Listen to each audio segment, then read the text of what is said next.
बंगाल की खाड़ी में तेजी से बढ़ रहा तूफान।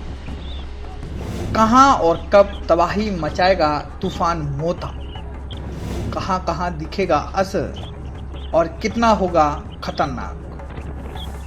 जब आपको यह महसूस होने लगे कि ठंड आने वाली है, इसी बीच मौसम ने करवट बदली और इस सीजन का पहला चक्रवाती तूफान आ गया। दक्षिण पूर्वी बंगाल की खाड़ी के ऊपर बना दबाव का क्षेत्र तेजी से बढ़ते हुए तूफान का रूप ले लिया,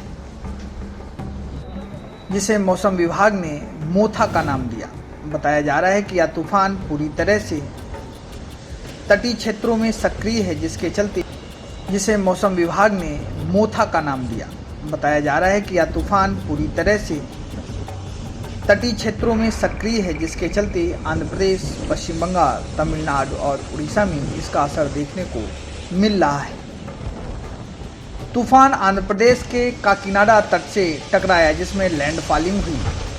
इतना ही नहीं, तूफान को देखते हुए मौसम विभाग ने छत्तीसगढ़, उड़ीसा, तमिलनाडु, तेलंगाना और आंध्र प्रदेश में रेड अलर्ट जारी किया है। साथ ही उड़ीसा और तमिलनाडु में भारी बारिश हो रही है। आइए जानते हैं क्या है तूफान मोता।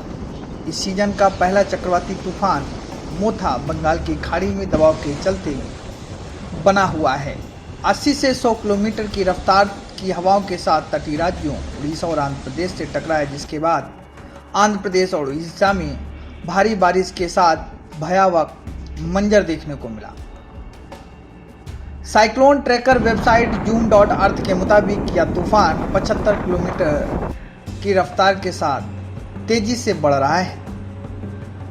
इतना ही नहीं, मोंता जब तट से टकराना शुरू हुआ, उस समय हवा की रफ्तार 80 से 90 किलोमीटर प्रति घंटा थी, लेकिन इसके साथ ही तेज झोंकों के साथ इसकी रफ्तार 110 किलोमीटर प्रति घंटा तक पहुंच गई। लैंडफॉल की प्रक्रिया के दौरान समुद्र में उफान और तेज हवाओं के कारण कई तटीय जिलों में पेड़ और मकान तक गिर गए।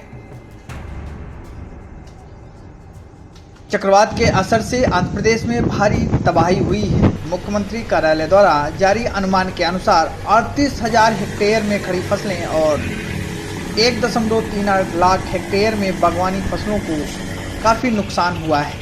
कार्यालय की तरफ से कहा गया है कि भारी बारिश और तेज हवाओं के कारण खेतों में खड़ी फसलें पूरी तरह जलमग्न हो गई हैं, जिससे किसानों को भारी आर्थिक नुकसान झेलना पड़ रहा है। इतना ही नहीं, तूफान मोता को देखते हुए आंध्र प्रदेश की नायडू सरकार ने 800 से अधिक राहत शिविर स्थापित किए हैं और सुरक्षा की दृष्टि से गर्भवती महिलाओं को पहले ही अस्पतालों में शिफ्ट कर दिया है। काकीनाडा जिले में एनडीआरएफ और एसडीआरएफ की टीमें तैनात हैं। इतना ही नहीं, तूफान मोता का असर अब धीरे धीरे उत्तर प्रदेश में भी दिखाई देने लगा है। उत्तर प्रदेश के पूर्वांचल की बात करें तो बनारस और मिर्जापुर में तूफान के चलते बारिश भी हुई है। वहीं इस बेमौसम बारिश और चक्रवाती तूफान को लेकर किसानों के माथे पे चिंता बढ़ गई है।